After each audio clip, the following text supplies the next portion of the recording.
Hello, my name is Rod Lynn Harris, and I'm the Development Director for the Archdiocese, which really just means that I have the great honor and the true pleasure of helping our parishes and our schools and our ministries raise the money they need so they can carry out their truly vital missions. You know, the last few months have been unprecedented. We've all been affected by the shelter-in-place mandate, by the virus itself, or by the economic shutdown. At the same time, the past few months have really demonstrated the tremendous sense of family in our archdiocese. I continue to hear about and to witness tremendous acts of faith and commitment by our parishioners, reaching out to others in terms of running errands, getting groceries, having communities of virtual meetings, and many, many more.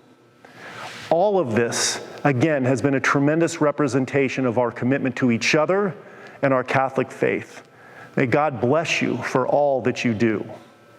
As a longtime parishioner of St. Gregory's and a lifelong member of the Archdiocese, it's really a great joy for me to be in this role as Development Director. And one of the great pleasures of my job is the opportunity I have to visit all of our 90 parishes in the 3 counties, San Mateo, San Francisco, Marin, and see all the wonderful, wonderful good that goes on. Just a few examples. St. Charles in San Carlos, for about 26 or 27 years now, has gone to Mexico to build homes. St. Anthony Padua in Redwood City feeds 700 people 6 days a week, year-round. Most Holy Redeemer in San Francisco with its Wednesday evening suppers for the homeless and near homeless. St. Rita up in Fairfax with its decade-and-a-half outreach to the people of Guatemala. And there are many, many more. All of this inspires me in what I get to do, but much more importantly, I think this should be a great source of pride for all of us as Catholics. I do want to talk about the annual appeal, and really I just want to do 3 things. I want to thank you for your prior generosity. I want to highlight some of its tremendous benefits, and I'd like to ask for your support. But first and most important, thank you. On behalf of the thousands of people who've benefited from your generosity over the years, I want to thank you and all the members of the Archdiocese for your tremendous support. Quite simply, you've impacted countless lives. You support retired priests, seminarians, social justice in our schools, to name just a few. You also support a number of archdiocesan departments, such as finance and human resources, that through centralization of services, increase the efficiency of what's being able to offered and decrease the expense on a parish level. A few specific examples. Through the appeal, you support something called the Learning Initiative in some of our elementary schools.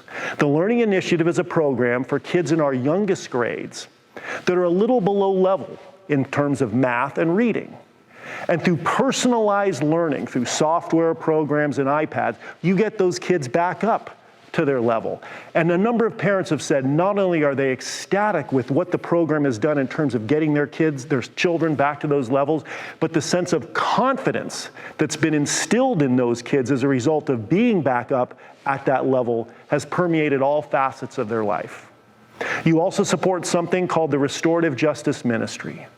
Restorative justice is our outreach to crime victims and their families, offenders, the incarcerated and their families.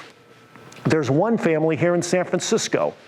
Their son, about 4 or 5 years ago, 24-year-old young man was killed, brutally and senselessly killed over his backpack.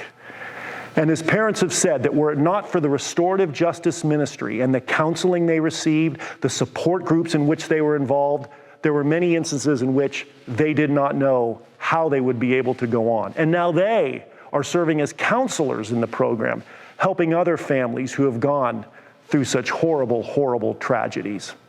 One last one, the Hospital Chaplaincy Program.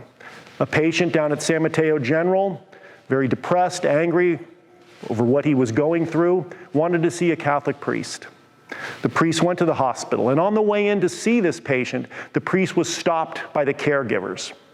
And the caregivers said, Father, could you please pray for us too? Pray for us. Give us the virtue of patience so we can work with this young man and help him to heal.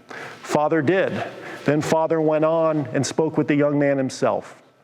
And all of them, Father, the patient, the caregivers, when they look back several weeks later, seem to feel that that was a real turning point in that person's rehabilitation. The needs are ongoing and the mission continues. So yes, we ask for your support at this time. I ask you to consider what you've done, the tremendous benefits that you've provided through your support of the appeal. The young children in our schools, the young man and his family in restorative justice, the gentleman at San Mateo General. Think about the good you've provided. And now, for a moment, think about the consequences if that support were not there. Where would that family of the young man who was killed have turned? What about the gentleman at San Mateo General, the kids in our lowest grades? I ask you to support the appeal. I made my gift through St. Gregory's. I gave about 10% more than I did last year. And I ask you to do the same, if possible. If you've never given to the appeal, I ask you to consider an amount that would be equal to about what you'd give to the offertory in a year, or perhaps a little bit more. You can give online or via check. But the bottom line is that all gifts, regardless of amount, are greatly appreciated and will have tremendous impact. And if you cannot give, I ask for your prayers.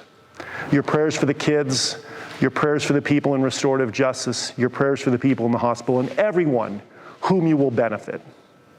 So I thank you very much for your time. I thank you for your consideration of this request. And perhaps most important, I thank you for all you do in your parishes. Stay safe, stay healthy, and again, our deepest, deepest appreciation.